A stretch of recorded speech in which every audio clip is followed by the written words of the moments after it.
Quantos estão felizes? Digam glória a Deus. Glória a Deus. Abra sua Bíblia, por favor, no livro de Neemias. No livro de Neemias, capítulo de número 2 e o verso de número 18. Aproveitando esse momento, eu quero louvar a Deus por essa noite, estar aqui com os irmãos e por essa oportunidade única, ímpar e singular de estar ministrando a palavra de Deus aqui nesta noite. Quero louvar a Deus pela vida do pastor Daniel e toda a sua equipe, sua banda, pastor Denival, que está na coordenação, juntamente com o pastor Daniel, dessa vigília. Enfim, todos os nossos companheiros, presbítero Mano Olival, pastor Fabiano, os companheiros aqui, presbítero, irmão, eu esqueci o nome dele, Eduardo, Deus abençoe o senhor, no nome de Jesus. A nossa equipe da nossa igreja, o Ministério do Louvor Adorar, o Paulão veio também, os nossos companheiros ali da cidade de Jardim, Valmir e o resto da turma ali. Deus abençoe em nome de Jesus, minha família, minha esposa, enfim, todos que aqui estão. Nós queremos louvar a Deus pela vida de vocês. E eu prometo aos irmãos que eu termino, no final eu termino, ok? Quando nós chegarmos no final, eu termino, tá bom, pastor? Tá certo? É desse jeito. Glória a Deus. Antes do final, eu não vou acabar não. Livro de Neemias, capítulo de número 2. Quantos acharam? Digam amém. Amém. Eu estou tranquilo aqui, irmão. Eu estou tão tranquilo que chego a estar nervoso. Tão tranquilo. Glória a Deus. Neemias, capítulo de número 2, o verso de número 18, que diz assim o texto: também lhes declarei como a mão de Deus me fora favorável, e bem assim as palavras que o rei me tinha dito. Responderam eles: levantemo-nos e edifiquemos, de maneira que deram início a esta boa obra. Amém. Também declarei como a mão do meu Deus me fora favorável. Amém? Amém. Tome assento em nome de Jesus. E você tem toda a liberdade para dizer glória a Deus, para dizer aleluia, para falar em línguas estranhas. Fique à vontade, ok? Irmãos, foi proposto um tema para esta noite, para esta vigília, e diga-se de passagem, um livro não muito explorado pelos pregadores. Haja visto que o livro de Neemias é um livro que poucos leem e têm intimidade com o texto, mas a palavra de Deus, ela é rica e digna de toda a aceitação. Nós lemos o livro de Neemias. O livro de Neemias, ele traz algumas curiosidades, a começar pelo nome de Neemias. Neemias significa aquele que consola, ou aquele que conforta. Neemias, ele trouxe conforto para os habitantes de Jerusalém e trouxe consolação por meio do trabalho que Deus havia designado para a sua vida. Aleluia. A Bíblia conta-nos que Neemias era mordomo do rei Artaxerxes na fortaleza de Suzã. Mas esse mordomo, do original, ele vem da origem da palavra mitzvah, que quer dizer conselho ou conselheiro. Neemias não era somente um homem que servia o rei, bebia do copo antes de entregá-lo para o rei, que comia a comida antes de entregar para o rei. Neemias servia de uma forma, de uma espécie de conselheiro, aquele que estava do lado do homem mais importante da terra naquele presente momento. Neemias, ele era um conselheiro do rei Artaxerxes. E a história vai nos dizendo que Neemias, ele tinha uma empatia. Haja visto que Neemias não havia nascido em Jerusalém. Jerusalém nunca tinha recebido Neemias, mas Jerusalém não saía do coração de Neemias. Aleluia. Após receber a visita de Hanani, que era um dos homens que saíram do exílio e passaram por Jerusalém, e vindo para a fortaleza de Suzã, ele ouviu que Jerusalém estava em um momento desolador e um momento de tristeza total. Os muros haviam sido derribados, as portas tinham sido arrancadas, as casas de Jerusalém estavam destruídas, o povo estava vivenciando uma miséria total. Mas Neemias jamais tinha ido a Jerusalém. Mas ele tinha uma empatia. Ele sentia aquilo que os outros sentiam. Neemias, ele sentia a tristeza do seu povo. Neemias, ele sentiu na pele o sofrimento do seu povo. Haja visto que ele não nasceu em Jerusalém. Ele nasceu, se eu não me engano, na província de Suzã, mas ele era um habitante de Jerusalém. Para você ter uma ideia, a distância que Neemias estava de Jerusalém era de aproximadamente 1.500 quilômetros. Aproximadamente. Ele estava distante, porém o seu coração estava perto da terra e do sonho que Deus havia sonhado para o povo de Israel. Aleluia, glória a Deus. O que me chama a atenção, que Neemias, no mês do Quisleu, ele recebe a notícia. Quisleu do nosso calendário é o mês de dezembro. Ele recebeu a notícia de que Jerusalém estava destruída, estava assolada e estava empobrecida. Neemias começa um período de oração, dizendo: Senhor, o Senhor ache graça diante dos teus olhos, que eu peço perdão pelos pecados do povo, peço perdão pelos pecados de meu pai, peço perdão pelos pecados de todos aqueles que falharam diante do Senhor. Eu peço misericórdia pelo teu povo. Eu peço que o Senhor entre com providência em favor do seu povo. Só que a oração de Neemias não durou um dia, não durou uma semana. A Bíblia nos diz que quando Neemias foi falar com o rei Artaxerxes para pedir liberação para ir fazer a obra que lhe foi designada, ele foi no mês de Nissan, que no nosso calendário é o mês de março.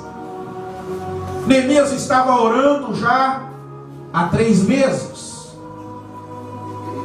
para que Deus lhe desse uma resposta daquilo que era para se fazer.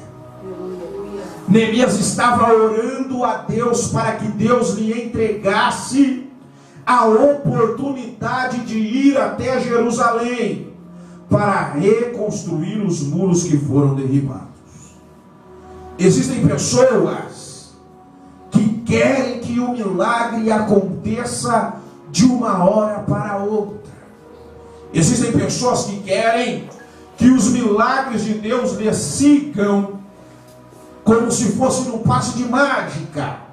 O pastor está aqui, você vem, pede uma oração, ele com a varinha mágica toca na sua cabeça, joga o pó do pirlim-pim-pim e você sai com o milagre na mão.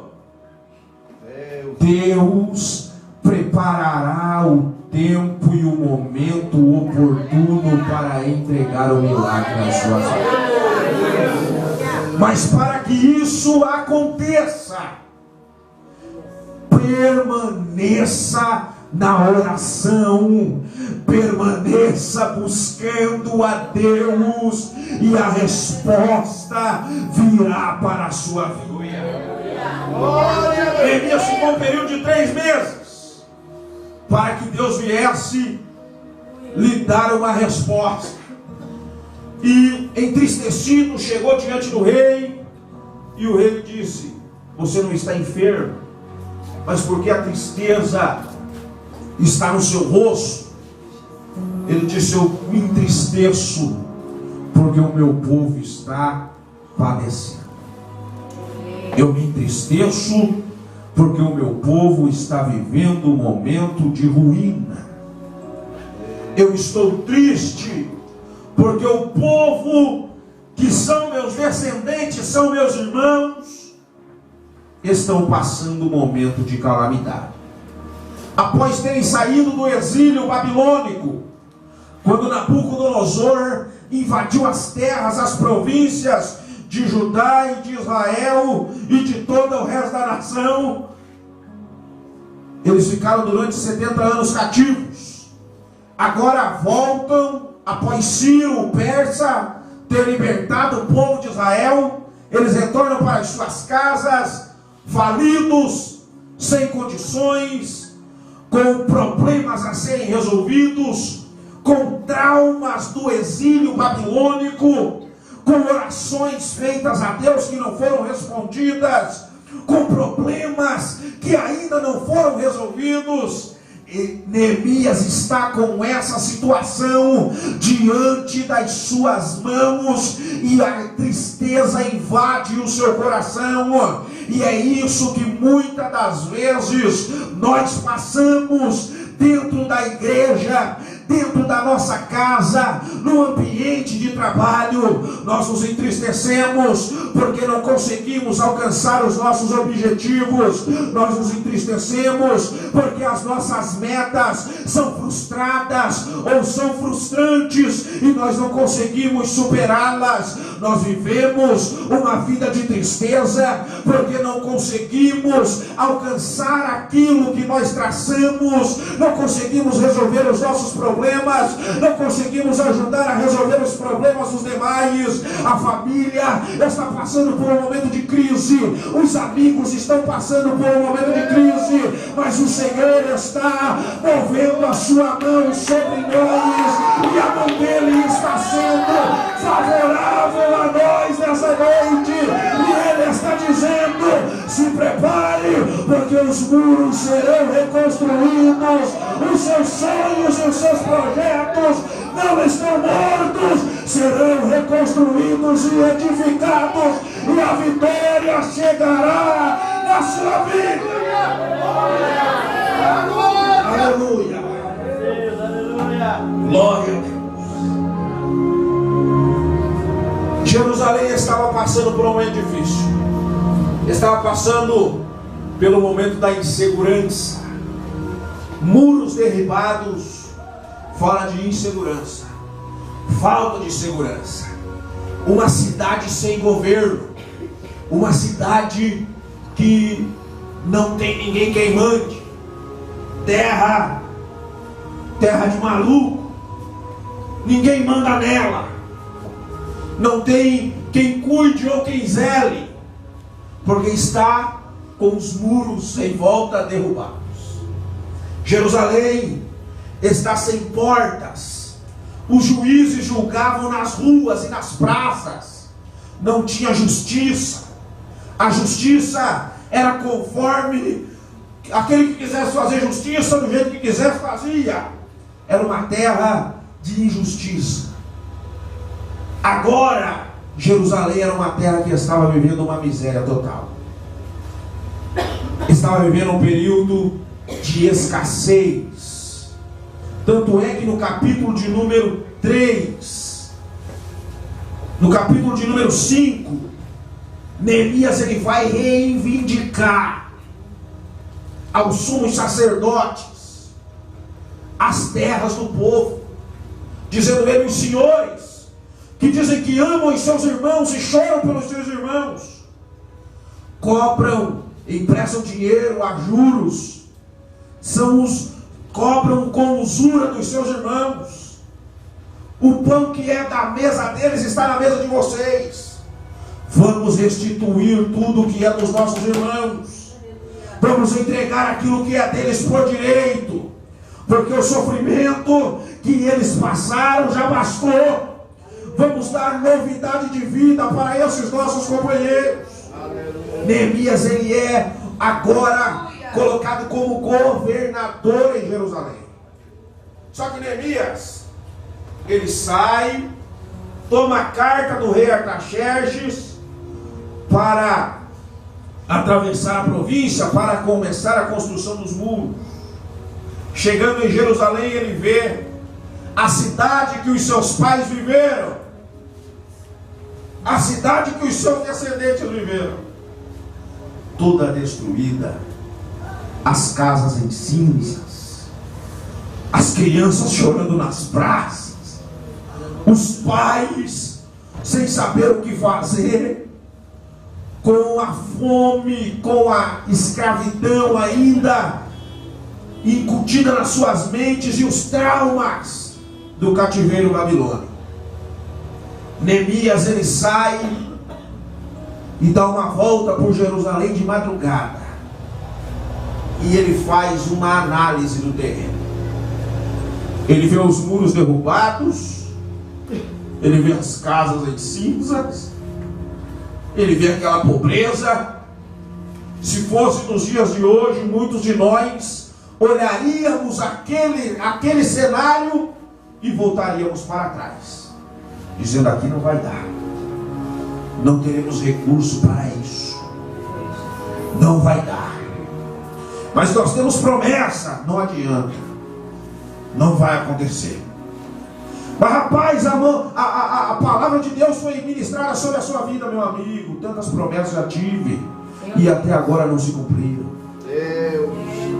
Neemias no outro dia chega na praça central de Jerusalém, reúne 38 grupos em sua volta, em volta de si, desde o sumo sacerdote até os porteiros de Jerusalém, e ele diz: o negócio é o seguinte, Deus colocou uma missão no meu coração. Aleluia. Aleluia. E nós vamos reconstruir os muros que foram. Vocês estão vendo aqui essa situação toda? Estamos, amigos.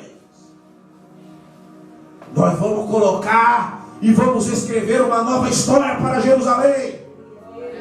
Nós vamos colocar a nossa cidade em um novo cenário.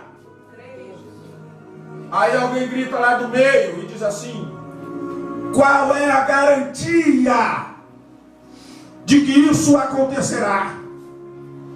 Neemias responde o versículo que nós lemos: a mão do Todo-Poderoso está ao nosso favor. Pode se levantar quem quiser, pode se levantar quem acredita e quem não acredita no seu ministério e na sua chamada. A mão do Senhor Todo-Poderoso está ao seu favor nessa noite. E cairão 1000 ao teu lado, 10.000 à sua direita, e você não será atingido, porque a mão do Todo-Poderoso está se movendo sobre a sua vida, e você será cheio de autoridade, de poder de Deus. E se você acredita nisso, levante a sua mão e comece a adorar o nome dele.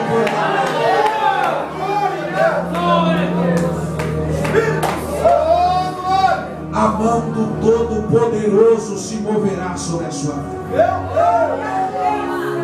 Aleluia. Mas foram tantas promessas frustrantes, foram tantas situações que eu vivenciei e me fizeram parar. Foram tantas situações, problemas, desafios, muros no meio do caminho que eu tive que enfrentar e não consegui viver uma vida frustrada. A mão do Senhor Deus Todo-Poderoso. se moverá em teu favor nessa noite. E os teus inimigos, os opositores, vão ter que contemplar Deus sendo Deus na sua vida. Só que a Bíblia diz que se levantaram 3 sujeitos: Sambalate, Tobias e Gésem. Um era rei de Quedar, o outro, se eu não me engano, era sumo sacerdote, e o outro governador de Samaria. A história nos diz que eles não eram amigos próximos, Sildinã. Eles não eram companheiros de sentar e comer um churrasco junto, não eram. Foi Neemias se levantar para fazer a obra de Deus. Eles se reuniram para fazer um motim, para acabar com os planos de Neemias. Mas veja só a situação que Neemias se encontrava. Neemias teve que lutar contra os seus inimigos.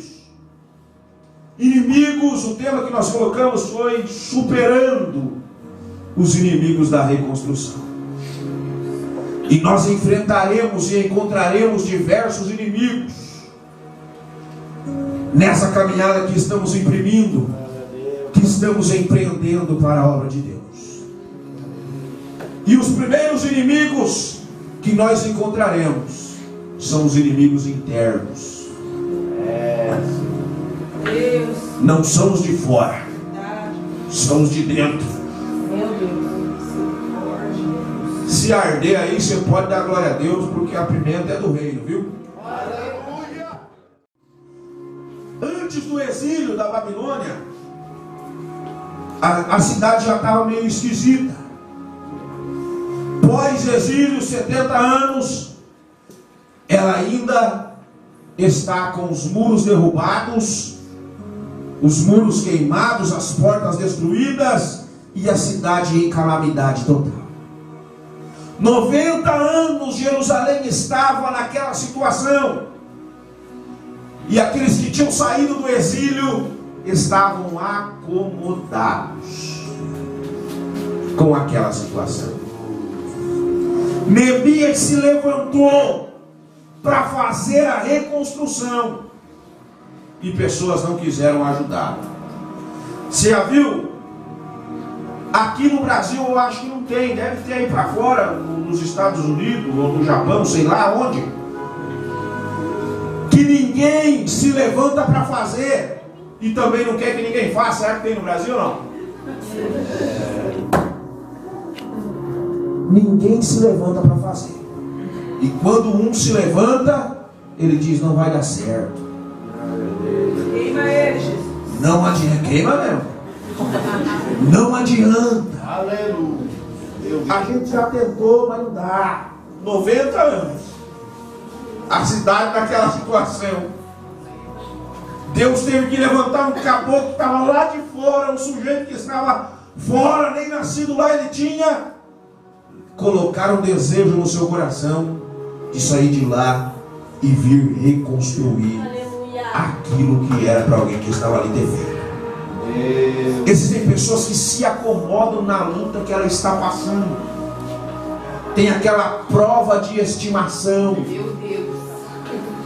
tem aquela prova criada em cativeiro, que ele mesmo cuida, ele mesmo zela. Em determinado tempo da sua vida ele solta e a prova toma conta. Existem pessoas assim que estão acomodadas com essa situação. Mas Deus nessa noite vai te despertar, porque a mão do Todo-Poderoso está ao seu favor. Inimigos se levantarão, mas Deus lhes dará estratégia para vencer esses seus inimigos. A Bíblia faz um paralelo muito grande de Neemias e Ezequiel no capítulo de número 37. Neemias foi enviado para reconstruir, E Ezequiel foi enviado para profetizar, que quer quase dizer a mesma coisa. Quando Ezequiel sai ao vale, o vale estava cheio de ossos. A situação era calamitosa.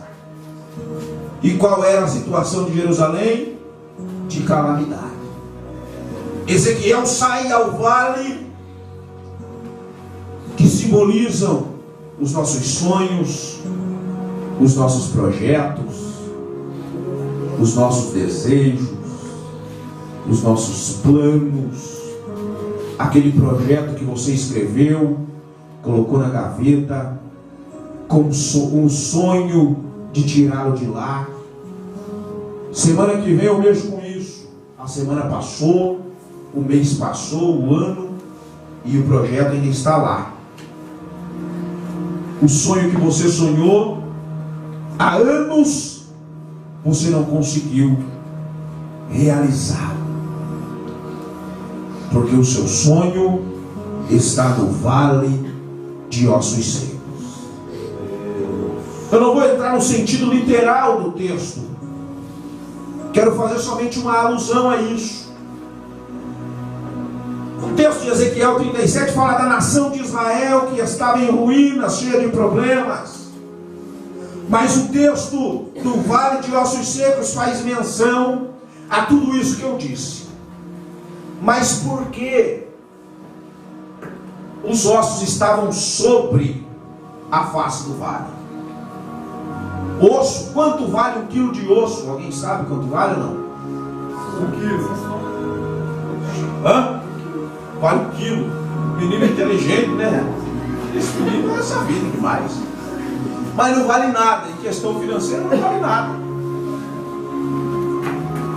Por que será que Deus deixou esse vale cheio de ossos, incomodou o profeta para sair do seu local de conforto para caminhar no meio de um vale cheio de ossos secos? Será que Deus não tem nada para fazer? Será que é? Não, senhores. Deus deixou o vale aberto com que aqueles ossos fossem enterrados. Não foi porque Deus queria que o profeta andasse por ali somente. Deus deixou aquele vale aberto e os ossos à vista do profeta, e enviou o profeta para profetizar que aqueles ossos viveriam e seriam um exército, para fazer uma alusão aos seus sonhos, os seus projetos.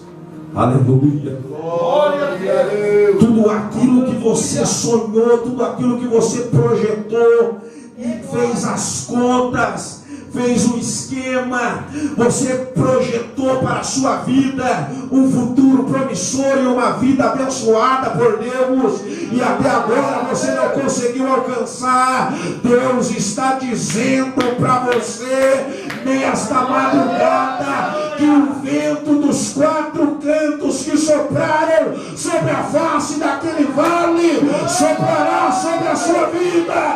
Os sonhos que você sonhou, os projetos que você projetou, pode abrir a gaveta e tirá-lo de lá, pode sonhar novamente, porque os seus sonhos e os seus projetos não estão mortos. Os sonhos e os seus projetos estão vivos no coração de Deus, e esse é o tempo oportuno que Deus vai fazer com que eles se realizem e se concretizem. Se você acredita nisso, vai dizendo glória a Deus. A Bíblia, quando fala do vale de ossos secos, fala dos esquecidos, fala daqueles que estão esquecidos, como a nação de Jerusalém estava esquecida. durante 90 anos, estava fora do golpe de vista de todos aqueles que queriam ter uma novidade de vida. Ninguém queria habitar em Jerusalém. Ninguém queria viver em Jerusalém. Agora Neemias sai da sua casa, do conforto do palácio do rei, e vai para uma terra desvalorizada, sem segurança e esquecida.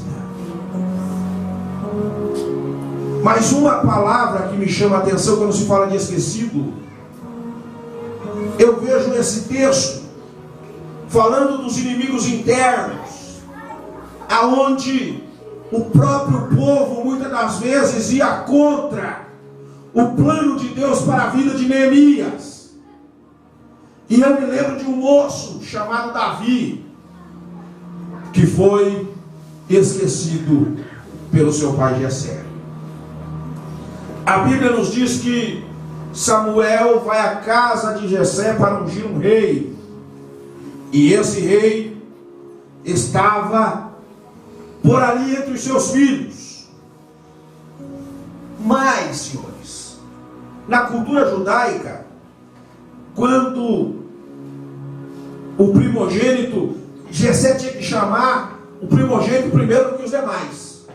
O primogênito chegava, era analisado pelo profeta. Agora imagine a cara de Samuel dizendo para Eliabe: olhe, você foi rejeitado por Deus, vá para o final da fila. E assim passam todos os filhos de Jessé. E notem que quem é esquecido e ponto. A Bíblia diz que passa Eliabe, Samá e todos os filhos de Jessé. E Deus poderia ter dito para Samuel: está faltando alguém. Mas Deus manda Samuel insistir, dizendo: você tem mais filho ou não? Deus podia ter dito para Samuel: tem um lá no meio do mato, tem um lá perdido, rapaz, fala para ele lembrar desse. Mas Deus queria que o próprio Jessé lembrasse daquele moço esquecido. Aí Jessé diz: ainda falta o menor. Então, ponto. Pastor Nival, me empresta essa cadeira um pouquinho. Fique de pé um pouquinho, faz favor. Aí